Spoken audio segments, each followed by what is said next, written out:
नमस्कार मेरे प्यारे दोस्तों, मैं हूं आपका होस्ट शेफ धीरज। आज इस वीडियो में हम लोग बात करने वाले हैं, जब भी आप अपनी इंडस्ट्रियल ट्रेनिंग, आईटी का फुल फॉर्म होता है इंडस्ट्रियल ट्रेनिंग करने जाते हो, तो आपको होटल्स के अंदर, स्पेशली किचन के अंदर क्या काम करना होता है, यहाँ पे आपको टोटली मैं बताने वाला हूँ, ताकि आपको एक ओवरव्यू मिल जाएगा कि जब भी आप एक होटल में, एक रेस्टोरेंट में, एक 5 स्टार होटल, 3 स्टार होटल, जहाँ भी आप लोग ट्रेनिंग के लिए जाते हैं, तो वहाँ को आपको क्या क्या आपको काम करना पड़ता है। सबसे पहले यहाँ पे रिस्पॉन्सिबिलिटी अगर मैं बोलूँ तो आपकी कोई ऐसे जनरल रिस्पॉन्सिबिलिटी नहीं होती, क्योंकि यहाँ पे आपको किसी भी प्रकार की पेमेंट्स नहीं हो रही होती है। अगर आपको कुछ भी पेमेंट मिलती है या होटल की तरफ से कुछ भी पैसा मिलता है, तो आपको स्टाइफंड होता है, जिसका कि अमाउंट बहुत ही ज़्यादा कम हो सकता है कि 1000 रुपये, 2000 रुपये या 3, 4 या 5000 रुपये कुछ हो। दूसरा, सबसे पहले आपकी जो भी मैनेजमेंट होती है आपके कॉलेज की, वो कोऑर्डिनेट करती हैं होटल के एचआर डिपार्टमेंट से या ट्रेनिंग डिपार्टमेंट से। हो सकता है कि आपके होटल्स में अलग अलग हो सकता है कि वो एक ही डिपार्टमेंट के अंदर आता हो, चाहे आप उसको पर्सनल डिपार्टमेंट बोल सकते हैं, एचआर डिपार्टमेंट बोल सकते हैं। उसके बाद वहाँ पे आपको एक ट्रेनिंग मैनेजर दिया जाता है, जो कि आपका पूरा का पूरा शेड्यूल तय करता है कि आपको किस जगह जाना है या किचन के किस हिस्से में काम करना है। उसके बाद वो शेफ़ से आपका कोऑर्डिनेट करवा देते हैं और शेफ़ आपकी कंप्लीटली रिस्पॉन्सिबिलिटी हो जाती है। उसके बाद आप जो भी कुछ दिन भर में करते हैं, सारा का सारा आपको शेफ़ को बताना होता है। आपकी पूरी टाइमिंग्स, आपका पूरी शेड्यूल दे दी जाती है, पर वो कोऑर्डिनेट किया जाता है आपके ट्रेनिंग मैनेजर से, जो कि कोऑर्डिनेट करता रहता है आपसे। तो आप बोल सकते हैं कि आप और आपका डिपार्टमेंट हेड वो आपका एग्जीक्यूटिव शेफ होगा, तीसरा आपका ट्रेनिंग मैनेजर या एचआर मैनेजर। तो ये 3 लोग इन्वॉल्व होते हैं आपकी एक इंडस्ट्रियल ट्रेनिंग के अंदर। अब यहाँ पे जैसे कि मैंने आपको बोला, आपको किसी भी प्रकार की सैलरी नहीं मिल रही होती है, तो आप यहाँ पे एक तरीके से परमानेंट एम्प्लॉय नहीं होते हैं, तो आपके ऊपर इतनी ज़्यादा रिस्पॉन्सिबिलिटी नहीं दी जाती है, या एक सिंपल लैंग्वेज में बोलूँ तो आपके ऊपर इतना प्रेशर नहीं दिया जाता है कि आप किसी काम को करें, क्योंकि आपको कुछ काम आता ही नहीं है। आप भी वहाँ पे सिर्फ एक इंडस्ट्री का ज्ञान लेने के लिए या इंडस्ट्री का नॉलेज लेने के लिए इंडस्ट्री में आने से पहले वहाँ पर पहुँचे होते हो ट्रेनिंग्स के माध्यम से। अब यहाँ पे जो की रिस्पॉन्सिबिलिटीज़ आपकी होती है वो क्या होती है? सबसे पहले, ensuring the food preparation areas are clean and hygiene. आप जिस भी एरिया में काम कर रहे हो, अगर आपको बेकरी में रखा गया है, इंडियन किचन में, चाइनीज़ किचन में, तो आपकी जिम्मेवारी बनती है कि आप अपने उस एरिया को क्लीन रखोगे और उसको अच्छी तरीके से उसकी एक हाइजीन मेंटेन करके रखोगे। आपके जो भी एसओपीज़ चल रही हैं होटल की, आप अगर 3 बकेट सिस्टम की बात करूं या 3 सिंक्स की बात करूं, या आपको सैनिटेशन कैसे करना है, जिसकी की ट्रेनिंग आपको जो स्टडिंग डिपार्टमेंट देता है या फिर आपकी जो शेफ़ हैं वो देते हैं, तो आपको सबसे पहले अपने उस एरिया के, जिस भी एरिया में काम करें, कहीं पर भी जाके काम नहीं करना है। जो भी एरिया आपको असाइन किया गया है एचआर के द्वारा, आपके एग्जीक्यूटिव शेफ़ के द्वारा, वहाँ पर ही आपको ये सारी चीज़ों को मेनटेन करना है। दूसरा यहाँ पे होता है कि storing and distribution of ingredient. आपको प्रॉपरली चीज़ों को स्टोर करना सिखाया जाता है।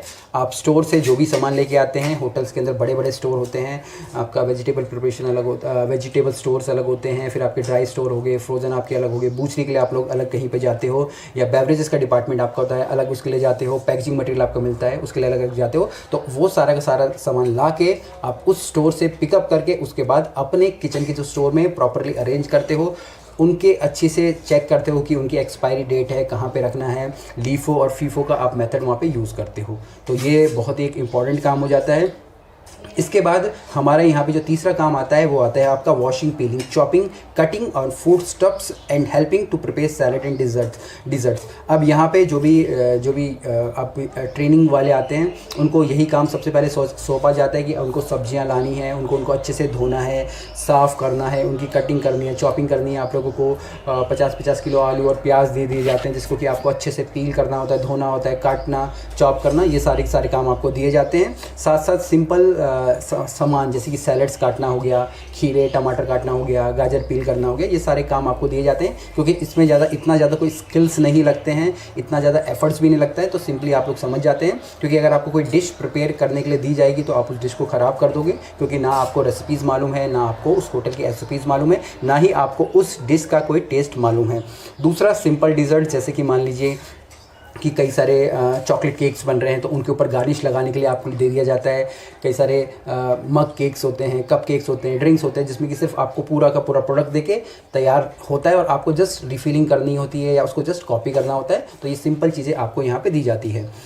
इसके बाद होता है organizing the laundry and the rubbish, disposing of the rubbish. हम लोग किचन में काम करते हैं, किचन के अंदर भी कई सारी ऐसी चीज़ें होती हैं जो कि हमको दूसरे डिपार्टमेंट को देनी पड़ती है। जैसे कि अगर हम लोग बुफे लगा रहे हैं, तो सारी सारी की सारी जो हम लोग जो चादर्स वगैरह यूज़ करते हैं बुफे के अंदर जो हम लोग स्प्रेड करते हैं, या हमारे डस्टर हो गए, ठीक है जी, या फिर हमारे केमिकल्स हो गए, तो ये सारी की सारी चीज़ें आपको ही अरेंज करनी पड़ती हैं, आपको समझाया जाता है। उसके बाद आपको उस पर्टिकुलर डिपार्टमेंट से या तो देना पड़ता है वहाँ पे जाके वो सारी की सारी चीज़ें, जैसे कि आपके अगर आपके पास डस्टर्स हैं किचन के, तो आपको वहाँ से वो डस्टर्स लेने पड़ेंगे, लॉन्ड्री में जाके पुराने वाले आपको देने पड़ेंगे, वो नए वाले आपको धोके देंगे। केमिकल्स आपको चाहिए तो आपको स्टूवर्डिंग डिपार्टमेंट के पास जाना पड़ेगा, केमिकल वहाँ से लेना पड़ेगा। तो ये सारी के सारे काम आपको ही सौंपा जाता है।